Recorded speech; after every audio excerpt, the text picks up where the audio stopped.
Tony, to the next. We're now joined by Liberal MP Tony Smith live from Melbourne. Tony Smith, a lot to talk about in the electoral affairs area, but can I just start with your reaction to this, I guess, startling report about the extent of youth unemployment as a problem. Since the GFC, it has tripled in terms of numbers, and particularly in terms of long-term unemployment. A lot of people have said to me that they think that the welfare sector is the kind of area that someone like Tony Abbott might be more inclined rather than less to do some major adjustments to, given his interest in the policy area. Do you think that's likely in the May budget?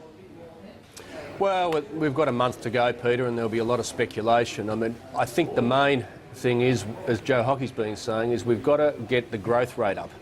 That's the most important thing. We're below where we want to be and need to be to get the sort of employment outcomes in the years ahead, particularly with those looking for their first job. So, but you say that, you say getting the growth rate up is the most important thing, but then Martin Parkinson says Australia can't hope to grow its way out of its troubles. There needs to also be GST reform.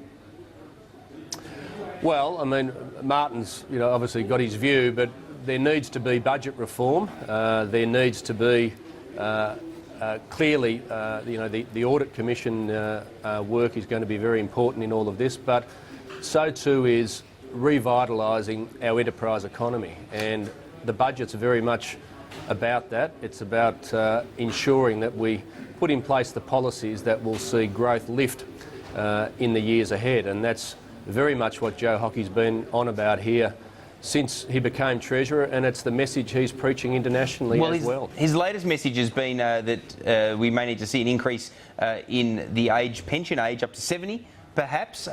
Do you worry about people in manual labour? That seems to be where Labor is going. They're drawing a distinction there. Tony Burke did it on Australian Agenda on Sunday. They're drawing a distinction between people on manual labour and having to be very careful about them versus, keyboard warriors like yourself and me, who could perhaps retire at 70, no problem.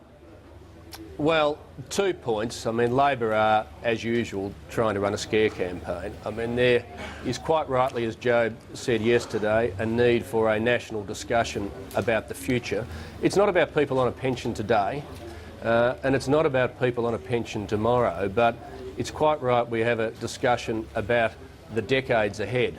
And as many people have pointed out throughout the course of the day as this debate's unfolded, we need to look at the long term. When the pension came in 1909, life expectancy was much lower.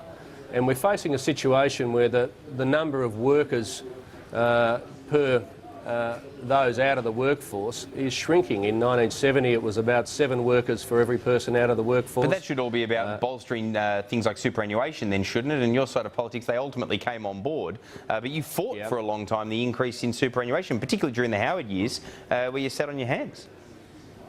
Well, I wouldn't say we sat on our hands, but the thing about superannuation is it's in transition. I mean, for most of the workforce, it's existed for about 20 years only, so it is something that is in transition. But Labor wants to keep the budget blindfold on, Peter.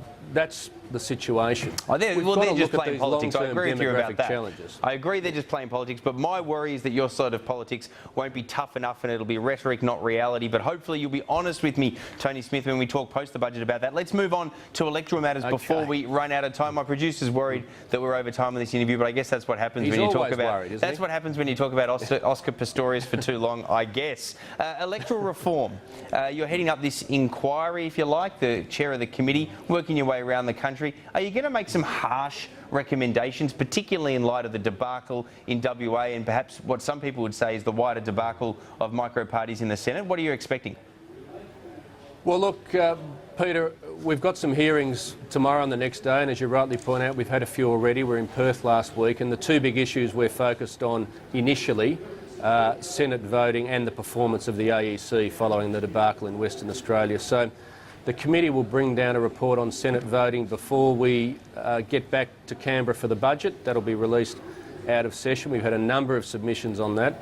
And on the AEC, clearly there has to be major changes in terms of their culture so that in the future we won't see a repeat of what we saw in Western Australia. All right, Tony Smith, as always, appreciate your company. Thanks very much.